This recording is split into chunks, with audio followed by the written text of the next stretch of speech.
Chapter 4. So-So is not the only one feeling like she's about to hurl buckets right now. The T100 Bonneville motorcycle and sidecar rumbles down the old cobblestone streets at 20 miles per hour over the speed limit, with Abba at the helm and Caruso wedged into the sidecar like a piece of soft cheese. They only have minutes to get through the tunnel and past the A440 fork to get to the old bridge that will take them to the ferry. Caruso is particularly on edge, glancing every few minutes at his watch. For as we might have mentioned in Chapter 2, never, not once in his illustrious career on the operatic stage, has Caruso ever been late for a concert. And he does not intend to screech, splat.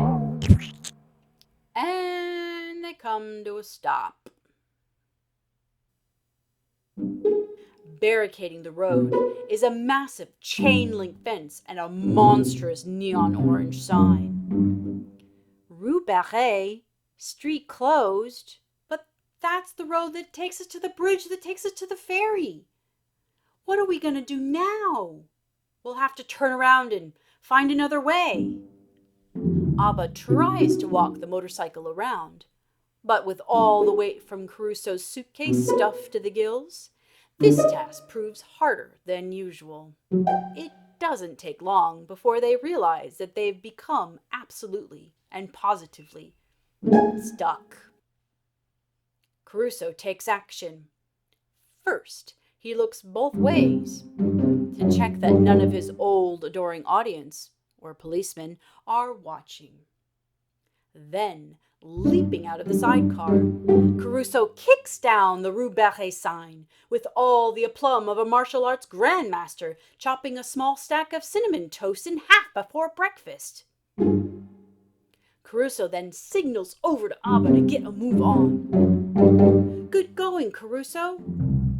But we're definitely going to miss the ferry at this rate, Abba says. We have to figure out another way. Think. And so they think. Then, in a flash, Abba has an idea.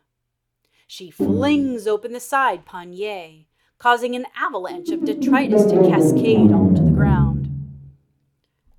Caruso puts his paw to his forehead in utter exasperation. Where is it? She says, as she rummages through the remnants, looking for something. Aha, she says, tossing that something into Caruso's lap. What is this now? A map. A moldy old map. A super smelly, moldy old map. Caruso picks it up with his outstretched claws, as you would an old poopy diaper you left behind a door somewhere and forgot about. It's a map, Abba says, as she veers the motorcycle around a particularly potholy part of road. Find us another way to the ferry, Caruso. Pronto! Caruso folds his arms and looks off into the distance, with his mouth pinched in a pout.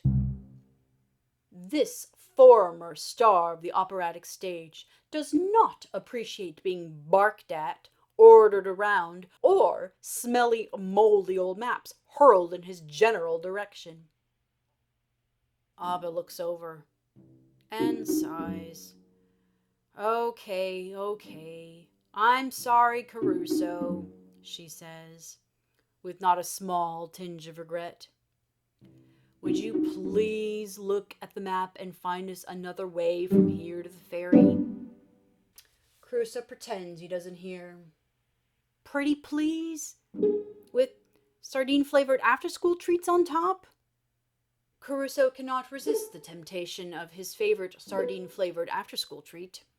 He unfolds the moldy old map with a flick of his wrist and pretends to read. What do you mean he pretends to read? Well, one clue is that the map in question is clearly titled Outer Mongolia and Environs. Now, one trick, if you're going to navigate by map, is to have a map of the right hemisphere. But of course Caruso can't read. He's a cat. He's a cat. But Caruso is not just your run-of-the-mill, super handsome, but perpetually grumpy tuxedo cat, with a debonair sense of style and an exquisite taste in espresso. As we might have mentioned before, he once had a very distinguished career on the operatic stage, and was once the apple of many a diva's. Hey, narrator, can you save that for when we're not hurtling down the road at 20 miles an hour over the speed limit with a ferry to catch? Sorry. Where were we? Oh, yeah. Caruso! Abba yells over her shoulder. We're at the A440 fork. Do we make a right or a left at the A440 fork? Caruso flips the map over. And over. And over again. Caruso, how can you read a 50-piece orchestral score but cannot read a simple map? Abba has a point. Caruso has conducted 50-piece symphonies in velveted halls all over the world. So you would think that he could read. And he can read music. But as for reading his ABCs, he hasn't gotten much further than G. But that's all you really need to read music, right? I mean, after G, there's a sharp or something, and then it starts all over again at A. Abby lunges across the sidecar and attempts to grab the map to read it herself, still going 20 miles over the speed limit. Never a good idea. Caruso hisses and bats her hand away. Nails, Caruso! Ouch! All right, you win! Amateur, Caruso mutters to himself as he blows on his perfectly manicured claws and retracts them back into his paw. Abba is no match for Caruso in a cat fight. He turns his attention back to the moldy old map and flips it over and over again to what he thinks is right side up. Meanwhile, Abba heads onto the highway at full speed ahead.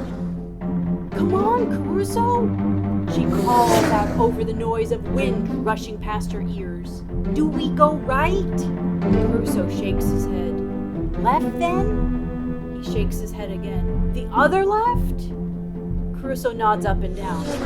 I just hope you're right this time, Abba replies, banking into the other left.